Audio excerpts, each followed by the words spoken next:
Hello everyone, and welcome back to this two-part series where I'm talking about my best and worst musical experiences. If you missed the first installment, you can click on that card up in the corner. I'll also link to it in the description. To start off today, let me tell you about my worst audition. Every year my high school would put on this thing called the rock show, where the students would play a rock concert. It was a big production with a huge stage, lights, costumes, and a large audience of parents and fellow students.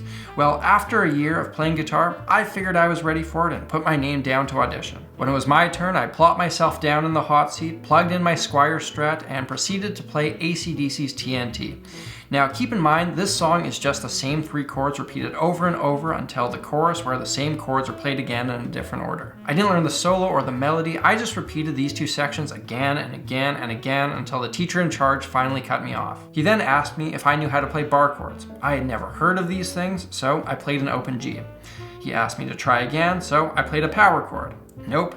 And on my last chance, I firmly remember just playing an open E string. So that wasn't great, but the teacher was nice enough to put me in the show anyways, giving me a part in a song that only had 3 chords in it, 2 of which were in the song that I used for the audition, so I guess he knew I was the man for the job. My best audition was the second time I auditioned at Humber. If you remember from my last video, I didn't get in the first time I auditioned there.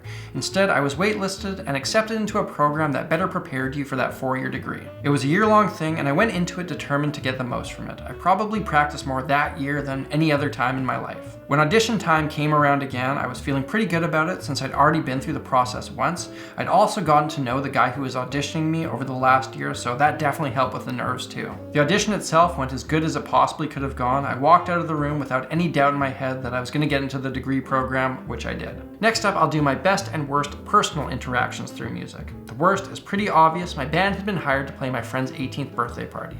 She'd rented out an entire bar, we were on stage, and nobody cared at all. Whatever, not the first or last time that's happened, but halfway through the second set, a shoe goes flying past my head. I couldn't see where it came from because of the stage lights, but after the show, some drunken idiot comes up to me and asks if I've seen a shoe. He claimed that his friend took it off him and threw it, but how likely is that? Have you ever tried to steal a shoe off a person who's wearing it? I don't think so, pal. I gritted my teeth and told him I had no idea what he was talking about. I then went and found the shoe, which had landed somewhere behind the stage, went out the back door, and threw the shoe on the roof of the building. If you ever find yourself on top of the Pyramid Club in Winnipeg and come across a single shoe, that was me, and I'm not sorry. Now on to the best interaction. Lately, I've been fortunate enough to meet a lot of you guys out there in the world.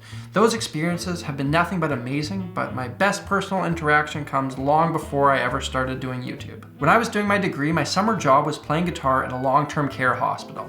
I would visit people in the room, chat a bit, play them some songs. It was the best summer job in the history of all summer jobs. There was one specific fellow whose name I can't say because of guitarist patient confidentiality, but he was a huge music fan who had recently gone blind. I would visit him and he loved a lot of the music I was working on for my schooling. I was studying jazz and that's the stuff he grew up listening to. He would sing along and always request the same song, Blue Moon. I finally learned a version for him and it was special seeing how much it meant to him. After I finished playing it from the first time, I asked him what he wanted to hear next. He said, "Can you play Blue Moon again?" I think I played it for him 4 or 5 times that day alone, and then every time I visited him, I'd play it again. Now the tough part about that job is that a long-term stay hospital is usually the last home for a lot of the patients.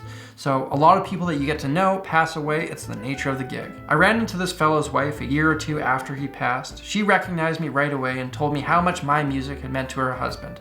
It's something that I'll never forget. Moving on, my best and worst students. The worst is the worst by a long shot. I had taken over teaching this one kid because he had issues with his last teacher, and let me tell you, he was a brat from day one and it got worse and worse. It eventually got out of hand. Here's the email I had to send to the lesson coordinator after one specific lesson. "Hey Ron, I'm having some issues with the same student I believe the previous instructor had problems with. We were working on a song and I tried correcting some mistakes in a positive manner.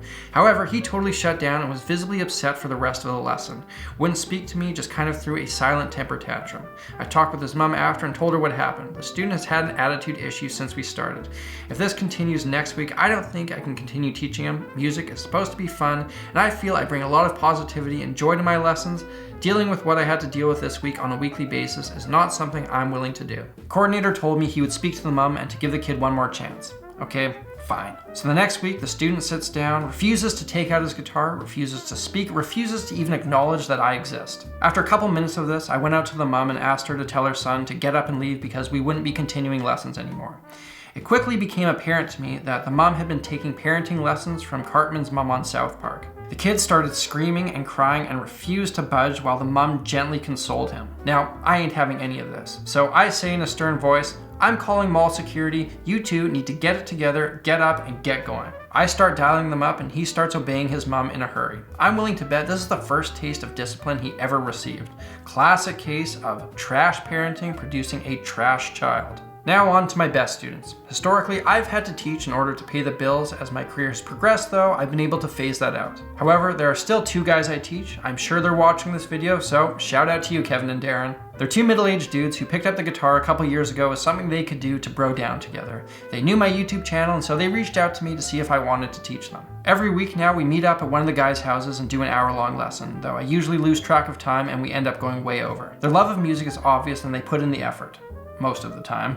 But it's a totally different dynamic teaching adults than kids. Usually it just feels like I'm hanging out with a couple friends. I've already made a video talking about my nightmare gigs. If you want to hear about those, you can click that card up there. So instead today, I'll just tell you about my best one. It was a show I put on with the band that I was working on when I moved back home post-music degree.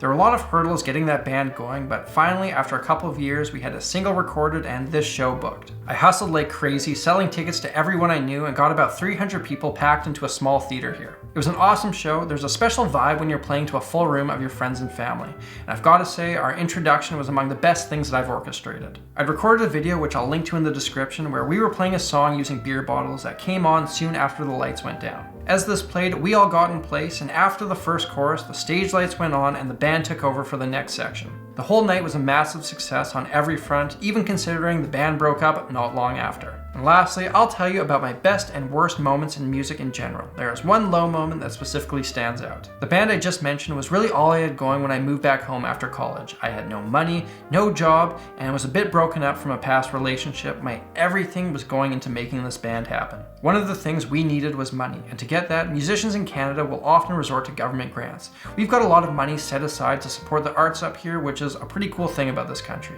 We put a bunch of work into getting a grant application together so that we could hopefully fund our debut album. I remember getting home late one night, sitting in my car and getting a call from one of the guys I co-ran the band with. He told me that we'd been denied, and I remember just sitting there in my car for a bit and thinking about my life. All I had going for me was music, and that wasn't even good enough. It was a dark moment, and that was the first thing in a series of events that prevented that band from ever getting off the ground.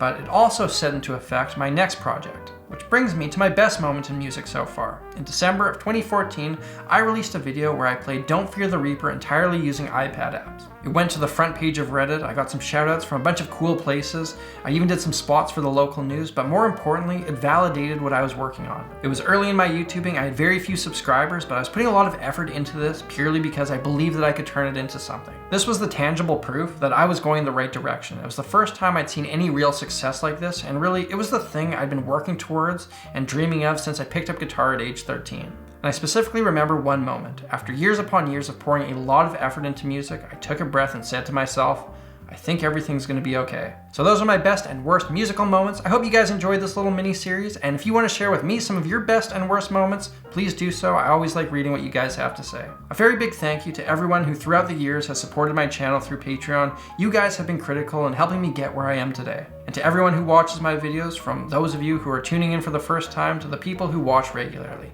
thank you. I am so grateful to you. And until next time, as always, I'm Samurai Guitarist, and I will see you again soon.